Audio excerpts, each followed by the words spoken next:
Hello everybody! Today I'm going to show you a couple of great techniques with your stencils.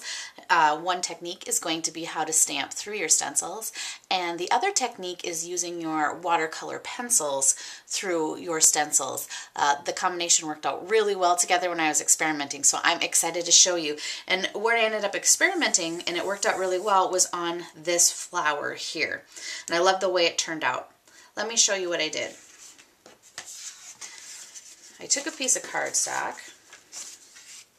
here and I used this Wildflower stencil from MFT,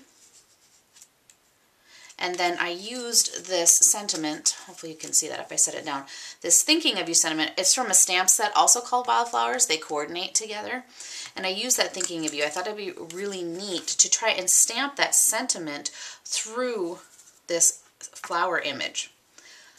My stencil doesn't go to the edge of my cardstock.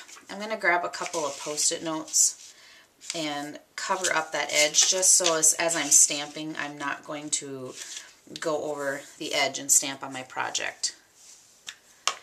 Take some black ink here. I'm going to stamp right through. I thought this straight line of script would work very well to stamp through. I'm going to continue to randomly stamp this image through the flower, trying to fill up as much of the space that's open of the stencil as I can with the words.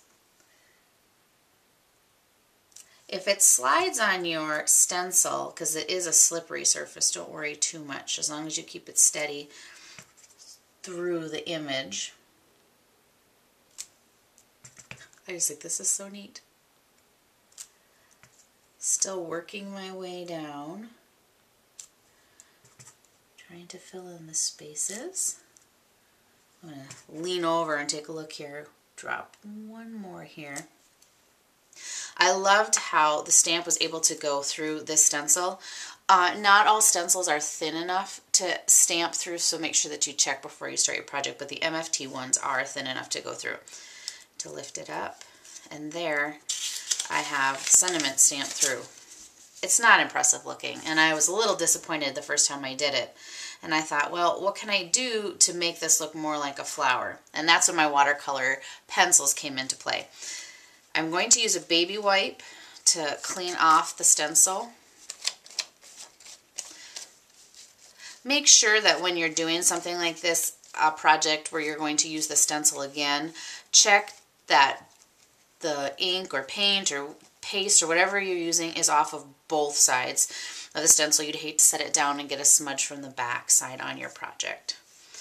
I'm going to reline up my image as best I can. Let's see.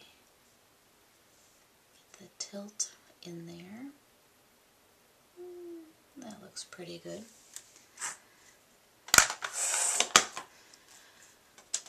Take my watercolored pencil and color inside the lines, tracing around the edges as I go to create an outline.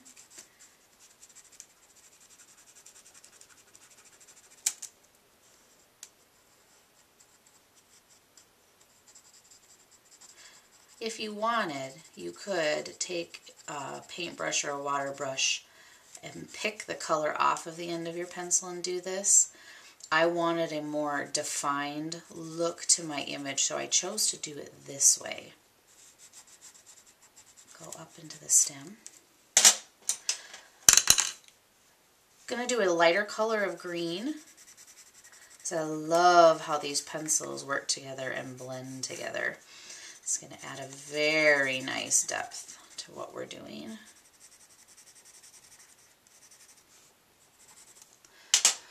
Then I will switch to these colors for doing my flower.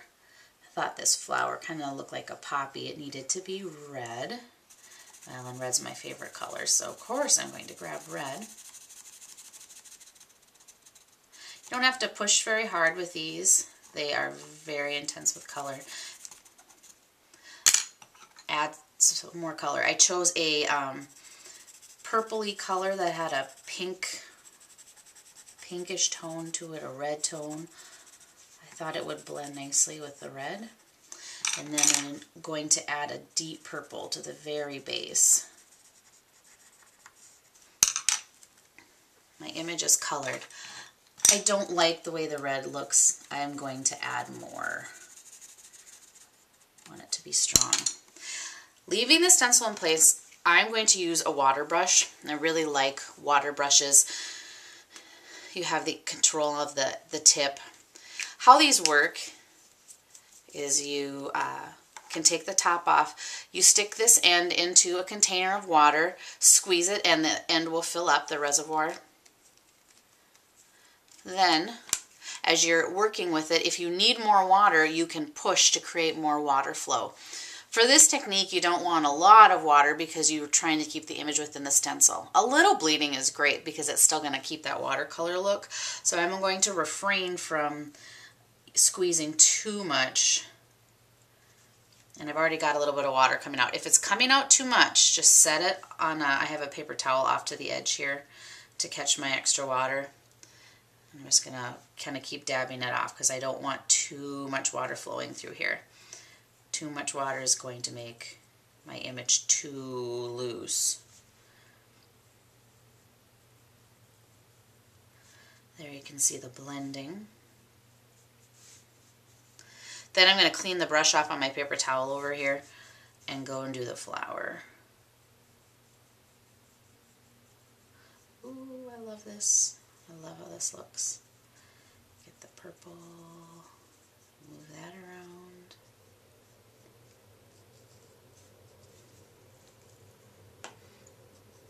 When you lift from a corner and lift carefully up so that you don't drop. See, there's a little bit of color left on there, so make sure that you don't drop that back down. You don't want that to land in an unwanted place.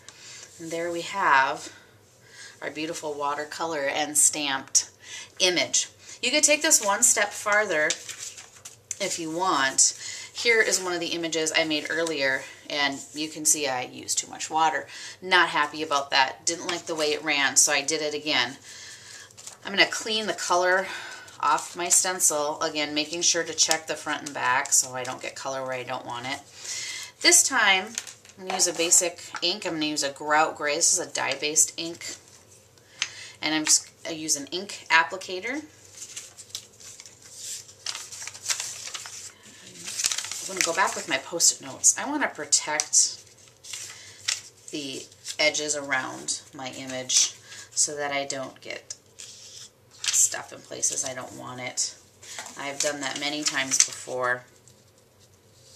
Post-it notes work really well. Sticking with the same flower, I create a shadow effect with this flower. This is a ink dauber from Imagine Crafts, Zucchinico. It's a foam end. Simply rub it into the ink and then apply through the stencil. Use just a real gentle circular motion.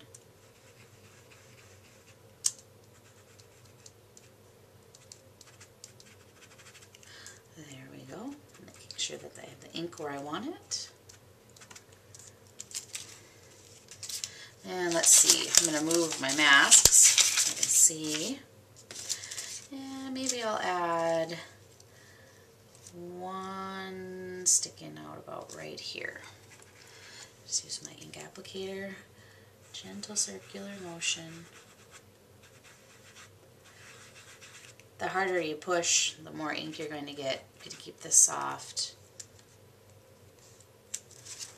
And now we have a couple of flower shadows behind there, all from using this one basic stencil. I just love all the possibilities this has. So there we go.